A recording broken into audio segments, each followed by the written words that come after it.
நடக்க இல்லாமல் தள்ளாடி கொண்டிருக்கிறார் ஐயா. கால் கையை இல்லாமல் தள்ளாடுறாரோ ஒரு எதன் காரணத்தால் தள்ளாடுறாரு தெரியல. பார்க்க தள்ளாடுறாரு, பார்க்க தெரியுது ஐயாவில் நிற்க முடியுதில்லை. ஒரு 2 காலால் ஒரு இடத்துல நேராக நிற்க முடியுதில்லை ஐயா.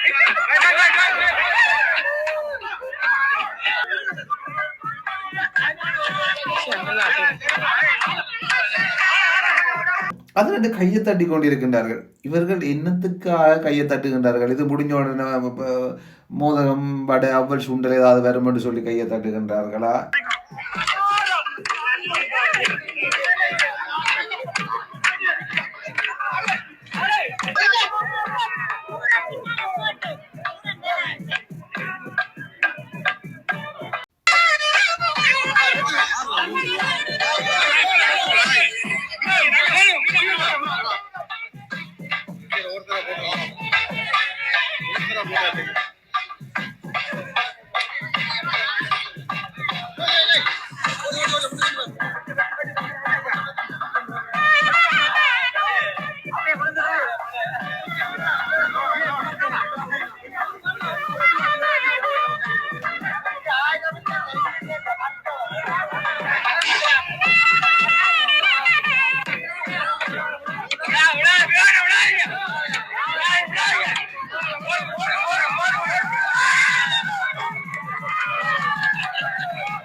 சிவா, நம்ம காணொலியை பார்த்துருப்பீங்கள். சூரன்பூரில் தான் இது நடைபெற்றது. எவ்வகையான ஒரு சடங்குன்னு சொல்லி யாரும் தெரிஞ்சாக்கள் சொல்லுங்க. ஏனென்றால் பக்தி என்றது பாவனை என்று சொல்லிவிடும். அதாக ஒருவனை நாங்கள் எதிரியாக அந்த இடத்துல நாங்கள் பயன்படுத்தக்கூடாது, அதை அடையாளமாக காட்டி விளங்கப்படுத்தக்கூடாது. அதுக்காகத்தான் அந்த மரங்களால் எல்லாமே சூரியன் எல்லாத்தையும் என்னத்துக்கு மரத்தை வச்சு செய்கிறாங்க. மரத்தில் சூரன் ஆட்டுறது அதை நினைவு கூறுறதுக்காக. அதால் எந்த பாதிப்பும் மற்றாக்களுக்கு இல்லை. இதே நேரம் சூரனாக ஒருதனை வழிக்கெடுத்துறது கூடாது. அவனை சூரனாக பாவனை பண்ணக்கூடாது. இறைவனுக்கு தொண்டு செய்கிறார்கள். சிவஓம் பாவனை பண்ணுறது சிவனாக தன்னை பயன்படுத்தி பாவனை பண்ணித்தான் பூஜை செய்கிறது. என்னென்னா அவர் அந்த பக்தியோடு இருக்கிறதுக்காக, அந்த குணம் அதுக்கு வர வேணுமன்றதுக்காக. ஆனால் அரக்க குணம் ஒருதனுக்கு வர வேணும் என்று சொல்லி நினைப்பது சமய வழிகாட்டல் அல்ல, அது சமயத்தின் வழியும் அல்ல. அதை காட்டுறவர் சமய குருவும் அல்ல. இந்த சமய குருவை நினைத்தால் எனக்கு பல பல ஐயங்கள் எழுகின்றது. அவருடைய நட உட பாவனை இதுகளை பார்க்கும் பொழுது எனக்கு பல இதாக இருக்கின்றது. இவர் உண்மையிலேயே ஒரு சமயத்தை அறிந்தவரா என்றது இதாக இருக்குது. பேக்கேஜ் குருவாக இருக்குமோ என்று சொல்லி ஒரு சிந்தனை வருகின்றது. அத்துடன் அது 2 கையை தட்டி கொண்டிருக்கின்றார்கள். இவர்கள் என்னத்துக்காக கையை தட்டுகின்றார்கள்? இது முடிஞ்ச உடனே மோதகம் வடை அவ்வள் சுண்டல் ஏதாவது வரும் என்று சொல்லி கையை தட்டுகின்றார்களா? என்னத்துக்கு கையை தட்டுகின்றார்கள் என்று சொன்னால் விளக்கமாக இருக்கும். ஏனென்றால் ஒருத்தரும் கோவிச்சு கொள்ளாதங்க. சரி, அதுக்காகத்தான் அந்த கேள்விகள். ஏன் இவர்கள் கையை தட்டுகின்றார்கள்? இதிலேயே என்னத்தை காட்ட முனைகின்றார்கள்? உண்மையிலேயே எங்களுடைய சமயம், சைவ சமயம் அழிந்து போவதற்கு காரணம் குருவென்று சொல்லிக்கொண்டு கண்ட குருடுகளும் குந்திக் கொண்டிருந்து இல்லாததை கொண்டு புகுத்தி குரலை கூத்த ஆடுவதால் தான் எங்களுடைய சமயம் அழிந்து போகின்றது. மக்களும் இதனை ஒரு கேளிக்கையாக, வழிபாடு என்பது கேளிக்கையே அல்ல, அது கேளிக்கையே அல்ல. நீங்கள் கேளிக்கையால் இறைவனை அடைய முடியாது. இது கேளிக்கை. உங்களுக்குள்ள பக்தியை நீங்கள் உருவாக்க வேண்டும், அருளை உருவாக்க வேண்டும், ஞானத்தை நீங்கள் ஞானம் அடைய வேண்டும். இதுக்கெல்லாம் உங்களுக்கு கேளிக்கை உங்களுக்கு ஒரு காலம் தண்டாது. நீங்கள் கேளிக்கைன்னு சொன்னால் நீங்கள் தாராளமாக இங்கே திரையரங்களில் போய் திரைப்படங்களை பார்த்து நீங்கள் மகிழ்ந்து கொள்ளலாம். இது வழிபாடு. உங்களுடைய உள்ளத்திலேயே அதை நினைவு கூறி உங்களுடைய பக்தியை பெருக்க வேணும். உங்களுடைய அருள் அணுக்கள் சுரக்க வேண்டும்.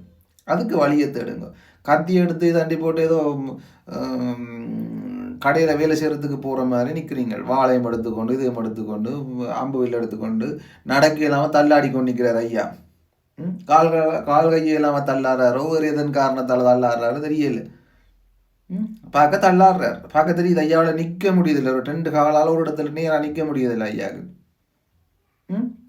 இதெல்லாம் தேவைதானா? சைவ பெருமுலகை நீங்கள் சிந்திப்பீர்கள். ஒரு காலத்தில் இதுகளை இவ்வாறு விட்டீர்கள் என்று சொன்னால் சொல்லுறாங்கள் நானே, 55 ஆண்டு காலமாக வாழ வெட்டுறோம் என்று சொல்லி எல்லாம் இந்த குரலி வித்த காட்டுறாங்கள் நானே. இது மாதிரி இது வளர்ந்து போய் நிற்கும். ஆக இவ்வாறானவர்களை தவிர்த்து கொள்ளுங்கள்.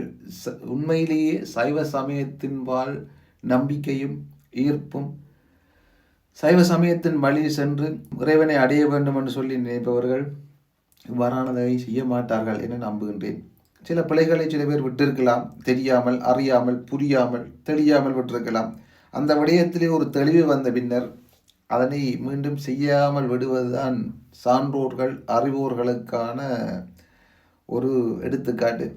ஆகையினால் இவர்கள் தீவர்கள் அல்ல, அறியாமையால் புலவிடுகின்றார்கள். வருங்காலத்தில் இவர்களும் சரியாக அனைத்தையும் செய்வார்கள் என நம்புகின்றேன். பொய்யாயின எல்லாம் போயகர வந்தருளி இன்பமே சூழ்க, எல்லோரும் வாழ்க. ஓம் சிவாய நம. நன்றி.